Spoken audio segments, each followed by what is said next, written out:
else can we encourage Spanish development among our U.S.-born and this through dual language? Anybody here heading towards being a dual language teacher? You are so important. You're the ones who are building their closets, their Spanish closets, okay?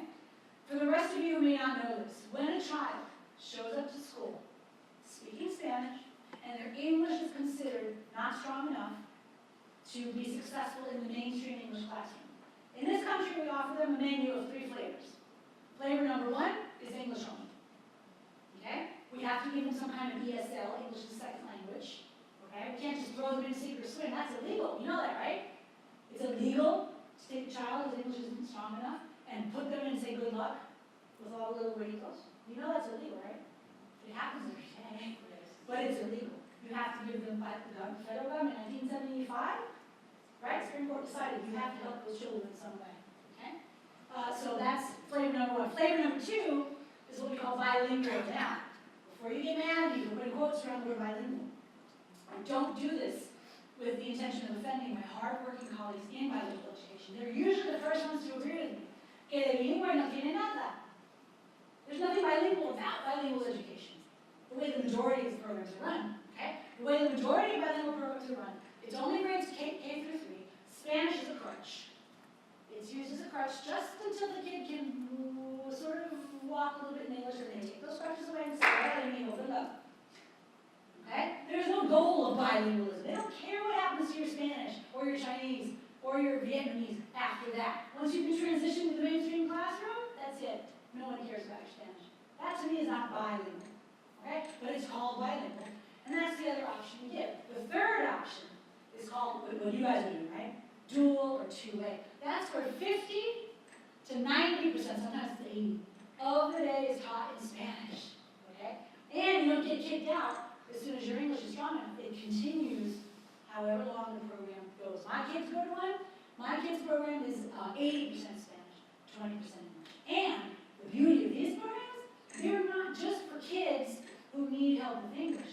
They're also for kids like this little Waco here. His name's Julian. Monolingual English-speaking family. And his parents said, you know what? We don't want to wait till he's 14 and he's in high school for him to start learning Spanish. That's too late. We're going to start him in kindergarten. And I didn't know Julian when he was in kindergarten. I'll bet he was like 80% of the day in Spanish, right? And there he was. And you should see Julian today. He's in 6th grade. He reads Harry Potter in Spanish. Okay? But also attending these programs for children who showed up to school and did need to learn English. Now, I show this to parents all the time. And I say, which one of these do you think is going to end up with the strongest levels of English for your kids? These are immigrant parents. They want their kids to learn English. I want their kids to learn English. Everyone wants their kids to learn English. What do you think those parents always think is best for their kids? 1, 2, or 3? They always say, no, pues tiene que ser el número 1. Entre más inglés se le enseña al niño, más inglés va a aprender. Usted se la tonta. I mean, that's a pretty basic question, right? And then you say, okay, that's logical. That's very logical. But it's wrong. And then I show them this data. Don't worry about the red one. I didn't talk about the red one too much. The blue one is the crutches, the transitional. The yellow one is the two-way, where it's 50 to 90% of the day. Who does the best in English reading? 1st grade, 2nd grade, 3rd grade, 4th grade, 5th grade, yellow or blue? Do you see what I'm telling you? I'm telling you that children who study half or more of the day in Spanish read better in English. I know it doesn't make sense, but it's true. And there are reasons we can go into later why this is true. They end up reading better in English. They write better in English. They do math better in English. This is from Houston. I can show you data from LA. I can show you data from Chicago. I can show you data from all kinds of places. This is true. Stanford found it. North Carolina school districts are finding it. San Antonio, El Paso, Portland is finding that when you educate English language learners in their home language, they do better academically and they learn English better. But what I'm here to talk to you about, remember, wasn't about their English, it was about their Spanish. This is less surprising to people. Look at the yellow bars are also highest for their Spanish. That's kind of the duh. That's a no-brainer, right? If you study a lot of the day in Spanish, in a country where Spanish is minoritized, your Spanish is going to be strong, okay? Their Spanish writing, their math and Spanish. And I can, if we have time, I'll show you data that I'm collecting in Chicago. The school where my kids go, every grade has 2 classrooms. One classroom is the dual language, one classroom is all English.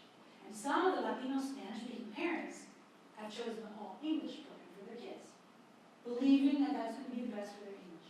So what I did is I went in and studied 1st, 3rd, 5th, and 8th graders. I measured their Spanish, and I used the state standardized tests for their English.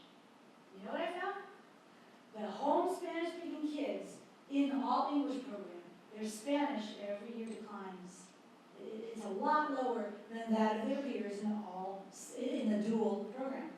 And guess what I found about their English? Actually, I didn't find higher English like they found in these other ones. I found that their English is the same. The same. So no cost to your English, and you develop beautiful Spanish.